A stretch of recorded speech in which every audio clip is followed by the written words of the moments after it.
মামুদুল এইসে বেড়াতে এসে ও যে বাড়ির সেফটি জাল দেখিছে দেখি সে মাছ মারার নেশাতে সে ওই উড়ে গেছে। এখন সে নাম দিছে ইন্ডিয়ার সে আপেল দিলিছে একটু আগে, এখন আবার নামবে মাছ ধরবে নাকি বলতেছে।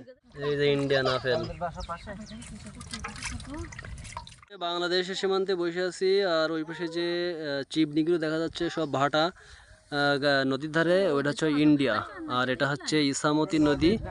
এটা হচ্ছে ইসামতি নদী, এসে বাম পাশে হচ্ছে বাংলাদেশ আর ওই পাশে হচ্ছে ইন্ডিয়া। ইসামতি নদী, এইখান থেকে সেফটি জাল দিয়ে মাছ ধরছে আর এইখানে রাখছে সব মাছের রেণু। খালি চোখে হয়তো বা দেখা যাচ্ছে না, সব হচ্ছে গলদা চিংড়ি বা হরিণা চিংড়ির রেণু।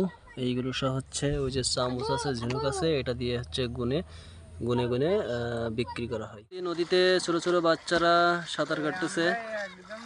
এখন আমরা নদীর পাশে আছি, ইসামতি নদী, আর ওই পাশে হচ্ছে ইন্ডিয়া আর এই হচ্ছে বাংলাদেশ। এসব বাংলাদেশের ছেলেমেয়ে।